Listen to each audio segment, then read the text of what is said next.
Operação contra a pirâmide financeira que causou prejuízo bilionário cumpre mandados em Santa Catarina. Policiais rodoviários federais flagram caminhão em zigue-zague em plena BR-101 no litoral norte do estado. Legislação aprovada pela Câmara de Vereadores da capital proíbe condenados pela Lei Maria da Penha de assumir cargos públicos no município de Florianópolis. No Dia da Inovação, nossos repórteres mostram como os catarinenses transformam a economia com muita criatividade. E ainda, no esporte, Brusque empata com o Novo Horizontino e pode terminar a rodada matematicamente rebaixado para a Série C. Está no ar o Band Cidade com Rodrigo Cardoso. Olá, uma boa noite para você. O Band Cidade começa com a lei aprovada pela Câmara de Vereadores da capital que proíbe condenados pela Lei Maria da Penha de assumir cargos públicos no município de Florianópolis. O projeto vai à sanção do prefeito Topázio Neto. O projeto, de autoria da vereadora Pri Fernandes do Podemos, proíbe na capital do estado a nomeação, tanto por parte da administração pública direta e indireta, de pessoas condenadas pela Lei Maria da Penha. Esse projeto ele veio de Valinhos, foi a primeira cidade que colocou ele, no interior de São Paulo, e ele trabalha em cima da Lei Maria da Penha, que fala sobre as medidas protetivas. O fato dos homens não cumprirem as medidas protetivas faz com que ele seja punido, entre aspas, não tendo acesso ao trabalho, seja no legislativo ou no executivo. Isso é fundamental porque vai fazer com que ele perceba que ele precisa ter um autocontrole, porque senão vai haver uma punição maior. E isso beneficia muito as mulheres, porque a gente garante que pelo menos ele vai pensar duas vezes antes de cometer o crime, né? A agressão física, a verbal, porque a gente sabe que antes provavelmente de chegar num feminicídio, ele passa por uma agressão física, uma agressão verbal, uma agressão psicológica, e a gente quer impedir que isso aconteça, coibir isso de acontecer, para que a gente não precise chegar ao extremo, que aí é a morte da mulher. Uma emenda aprovada no plenário modificou o texto original e fixou que os agressores não vão poder ter acesso ao trabalho nos poderes executivo e legislativo da capital. A lei passa a valer a partir da condenação transitada e julgada e se estende por 5 anos após a extinção ou término do cumprimento da pena. O que nós decidimos é que o projeto original ele era bem intencionado, mas só que adotava uma pena perpétua. Ou seja, a quem tivesse sido julgado por violência a partir da Lei Maria da Penha, essa pessoa ficaria excluída completamente de uma possibilidade de ocupação de uma função na administração pública municipal. Entre janeiro e setembro de 2022, Santa Catarina registrou 39 feminicídios, 7 a mais do que no mesmo período do ano passado. Os dados são da Secretaria Estadual de Segurança Pública. O assunto agora é a Operação La Casa de Papel. A ação da Polícia Federal, da Receita Federal e da Agência Nacional de Mineração desarticulou um esquema de pirâmide financeira com prejuízo bilionário. Foram cumpridos mandados de busca e apreensão no Rio de Janeiro, em São Paulo, no Rio Grande do Sul, em Goiás, no Maranhão e aqui em Santa Catarina. Antes de ser preso, o empresário Patrick Abraão fez uma live na internet justamente sobre o negócio apontado pela Polícia Federal como um grande esquema de pirâmide financeira internacional que operava em mais de 80 países. Depois dos clientes reclamarem da falta de pagamentos, ele e o sócio gravaram um vídeo. E viemos tirar algumas dúvidas aqui em São Paulo sobre o nosso negócio. Muitas pessoas têm falado que, não, Fabiano está em Dubai, Fabiano está em Portugal, a empresa não volta e tantas outras coisas. Desde o primeiro momento que vocês entraram, nós falamos que o nosso projeto era um projeto sólido, um projeto que não veio para enganar pessoas. Patrick foi preso em casa, no Recreio, na zona oeste do Rio. Ele tem milhões de seguidores nas redes sociais e é casado com a cantora Perla. Segundo as investigações, a organização criminosa agia da seguinte forma. Os golpistas abriam empresas de investimento e prometiam 20% dos lucros por mês a quem entrasse no negócio. e até 300% por ano através do mercado de criptomoedas. O investimento era de 15 a 100 mil dólares. Foram cumpridos na Operação La Casa de Papel mandados de prisão no Rio de Janeiro, em São Paulo, Rio Grande do Sul, Goiás, Maranhão e Santa Catarina. Os agentes apreenderam joias, pedras preciosas, carros, documentos e eletrônicos. A Justiça também decretou a apreensão de 105 milhões de reais, imóveis, gado, ouro e lanchas. De acordo com a Polícia Federal, mais de 1.300.000 pessoas foram vítimas do golpe da pirâmide financeira internacional, com um prejuízo que supera os 4 bilhões de reais. O grupo era tão estruturado e organizado para os crimes que chegou a criar moedas digitais, tudo para dar um ar de legalidade e sucesso nesse empreendimento. A investigação começou em agosto de 2021 com a prisão em flagrante de 2 homens que estavam com uma escolta armada na fronteira com o Paraguai. Na abordagem foram encontradas esmeraldas com notas fiscais canceladas avaliadas em 100 mil dólares. O esquema começou a ruir após a prisão de um outro integrante da quadrilha, em Cuba. Os investigados vão responder pelos crimes contra o sistema financeiro nacional, evasão de divisas, falsidade ideológica, lavagem de dinheiro, usurpação de bens públicos, crime ambiental e estelionato. Uma operação das polícias militar e rodoviária federal apreendeu 50 quilos de drogas sintéticas. Foi em Biguaçu, na Grande Florianópolis. 5 pessoas foram presas. No total, foram apreendidos 51 quilos de drogas sintéticas, 2 pistolas 9mm, um revólver 357, munições de vários calibres, R$10 mil em dinheiro, notebooks e 4 carros.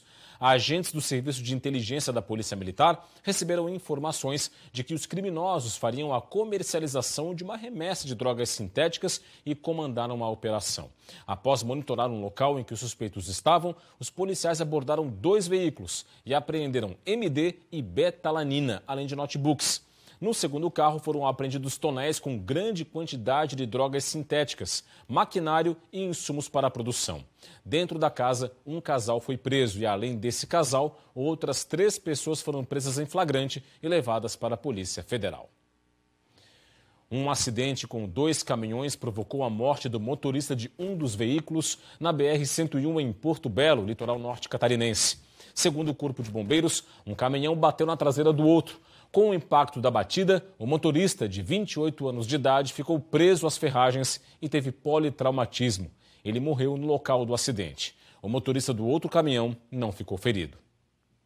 E um caminhão foi flagrado por policiais rodoviários federais em zigue-zague na BR-101, em Barra Velha, também no litoral norte catarinense. De acordo com os policiais, o motorista dirigia sob efeito de álcool e em manobras arriscadas na rodovia. Ao ser abordado, o homem desceu do veículo cambaleante. Dentro, os agentes encontraram uma garrafa e também conhaque, uma garrafa de conhaque quase vazia e um copo com a bebida sob o painel. O teste do etilômetro, o bafômetro, indicou índice 3 vezes acima do permitido, o que configurou o crime de dirigir sob efeito de álcool. O motorista de 39 anos de idade foi preso em flagrante e levado para a Polícia Civil em Itajaí. Logo mais, depois do Band Cidade, tem o Jornal da Band. Os destaques de hoje chegam com a Paloma Totti. Confira. Olá, daqui a pouquinho tem Jornal da Band. Aqui estão os destaques de hoje. Homem negro é vítima de racismo em condomínio e vizinha vai ser investigada pelo crime. A atleta do Irã que competiu sem o véu islâmico é recebida como heroína em seu país. O sonho de engravidar realizado com a doação de óvulos. Técnica para reprodução em laboratório aumenta as chances de sucesso. Isso e muito mais daqui a pouquinho, 7h20. A gente te espera. Estamos de volta com o Band Cidade. O destaque agora é para o Prêmio Band Cidades Excelentes 2022. É uma iniciativa do Grupo Bandeirantes e do Instituto Áquila. O Prêmio Band Cidades Excelentes foi criado para reconhecer as iniciativas das prefeituras. A parceria entre a Band, suas afiliadas e o Instituto Áquila traz à luz muitos dados e informações fundamentais para a boa gestão. A análise é realizada com base no algoritmo desenvolvido pelo Instituto, que tem informações de cidades do mundo todo. É o chamado IGMA, Índice de Gestão Municipal Áquila. Com ele, os avaliadores do prêmio monitoram os indicadores e as pontuações mostram se a cidade está indo bem ou não. A ferramenta está disponível e traz informações sobre cada um dos mais de 5.000 municípios brasileiros, incluindo os 295 catarinenses. Em 2022, a avaliação tem como base 6 pilares: governança, eficiência fiscal e transparência, educação, saúde e bem-estar, infraestrutura e mobilidade urbana, sustentabilidade, desenvolvimento socioeconômico e ordem pública. Os municípios competirão nesses pilares, sendo divididos em 3 categorias populacionais. Municípios com menos ou igual a 30 mil habitantes, entre 30 mil e 100 mil habitantes e acima de 100 mil habitantes. Todas as informações das cidades são públicas e devem estar à disposição dos moradores, que podem acompanhar o que os gestores públicos têm feito ou não. É isso que faz a cidade pontuar mais ou menos para que sejam escolhidas as excelentes. Olha, hoje é o dia da inovação. O repórter Ronaldo Penido mostra agora para você como os catarinenses têm transformado a economia com muita criatividade a partir de ideias simples. Olha só. Paulo e o sócio estudavam sobre arborização urbana quando tiveram uma ideia inovadora. Os dois criaram uma startup que ajuda a recuperar a saúde das árvores. A empresa trabalha na restauração de um dos maiores símbolos de Florianópolis, a velha figueira, de 152 anos de idade, na Praça 15, centro da capital. Nós criamos, então, uma solução para uma árvore monumental. Fomos atrás, mas o que é uma árvore monumental? É uma árvore que tem todo um contexto histórico, social e cultural dentro da cidade onde ela está. Primeiro nós fizemos uma avaliação, como se fosse um diagnóstico médico, né? Trouxemos a nossa equipe com engenheiros florestais, biólogos, e a gente fez um diagnóstico fitossanitário e risco de queda. Nós detectamos que tinham alguns galhos podres que tinham um risco de cair sobre algumas pessoas. Então, de imediato, nós fizemos uma primeira poda de limpeza somente de galhos podres ou com risco de queda, alguns galhos doentes também que poderiam passar essa doença para o restante da árvore, e estamos começando a fazer o tratamento de cavidade. A inovação normalmente está relacionada a uma nova ideia e surge diante de uma dor, ou seja, a necessidade de criar algo novo que vai melhorar a vida das pessoas. Foi assim que surgiu o projeto de revitalização da Figueira Centenária e muitos outros em andamento. A Yara viu na inovação uma oportunidade. Após participar de um laboratório de inovação, ela criou uma empresa de geração de energia sustentável. Um mercado em constante crescimento. Nós trabalhamos com a geração de eletricidade, energia térmica, produção de adubo orgânico a partir da biomassa excedente da produção de leite. Nós trabalhamos mais diretamente com o esterco da vaca, produzindo commodities. Para tirar uma ideia do papel e colocá-la em prática, é preciso testar, aplicar e contar com a expertise de quem é referência. Neste cenário, as incubadoras de ideias desenvolvem um importante papel: fazer a mentoria de quem está no início da trajetória. O Tiago faz parte de uma das maiores pré-incubadoras de ideias do país e já ajudou muita gente a começar do zero. Nós somos uma empresa focada em educação empreendedora. Então, todo mundo que quer abrir um negócio, tem uma ideia, mas não sabe por onde começar, a gente traz um programa de 5 meses com uma metodologia super validada, repleta de palestras, workshops, networking, para ajudar essas pessoas que têm uma ideia e verificar se essa ideia realmente pode se tornar um negócio viável, sustentável, antes de se lançar, né, de maneira aventureira no mercado e, quem sabe, até gastar uma economia suada que foi, né, acumulada ao longo de tempo, e que você faça isso da maneira mais segura possível. Quem passou pelo treinamento reconhece a importância de uma mentoria como esta, acessível e gratuita. Eu busquei somar esforços para encontrar uma solução, digamos, economicamente interessante para o produtor fazendeiro, produtor rural que trabalha com esse tipo de produção. A economia criativa tem crescido em todo o país e as incubadoras de ideias têm auxiliado pequenos empreendedores a transformarem sonhos em realidade. A gente acredita nesse tipo de espaço onde as pessoas podem vir, trabalhar coletivamente e se ajudar, né? Cada um com as suas dificuldades, com as soluções que entregaram, que encontraram, e buscando construir benefícios com pontos de vista diferentes. Uma área de baixa pressão e a formação de uma frente fria no sul do Brasil trazem instabilidade e chuva para Santa Catarina nesta quinta-feira. Os detalhes agora na previsão do tempo.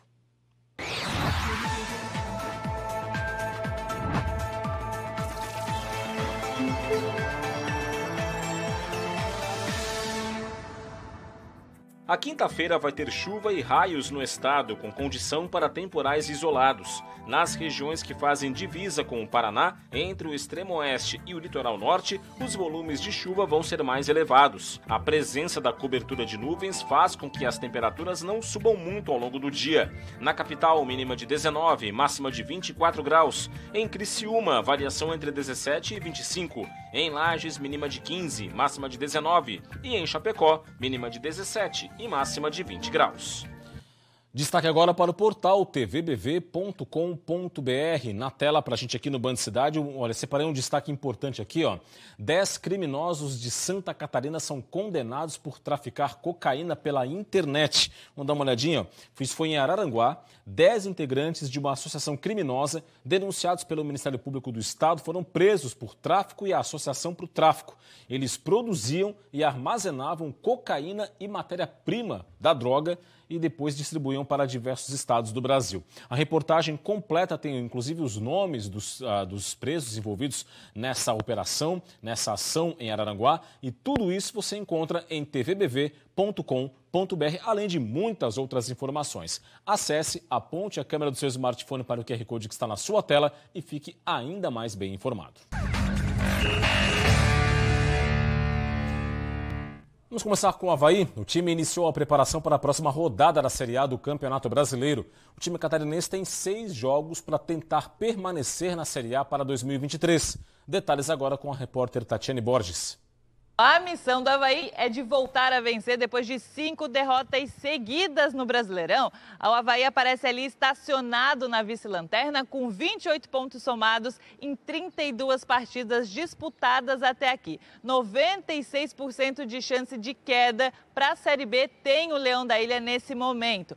Ou seja, o Avaí tem mais 6 partidas para tentar evitar o rebaixamento para a Série B. E para voltar a pontuar, o time azurra precisa quebrar um jejum de não vencer fora de casa. Afinal, só venceu uma nessa Série A. E o adversário da rodada vive um momento oposto do time azurra. É o Palmeiras, líder do Brasileirão, que não perde há 17 jogos e venceu as 2 últimas partidas em casa. E o Rômulo falou um pouco desses números e da esperança de voltar a vencer no Brasileirão. A gente sabe que eles fora de casa, eles são muito fortes, dentro de casa mais ainda, mas a gente tem a plena confiança no nosso trabalho. A gente sabe que é um momento muito difícil do Avaí, um momento muito difícil para a gente, mas a gente tem confiança e é como você falou, que a gente possa quebrar esse tabu o mais rápido possível.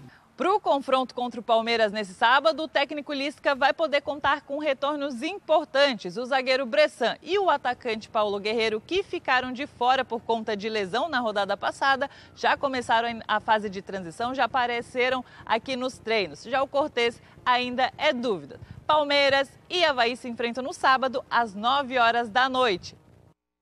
Agora a Série B. O Brusque empatou em casa ontem com o Novo Horizontino. A permanência na Série B está por um fio e o time pode terminar a rodada matematicamente rebaixado.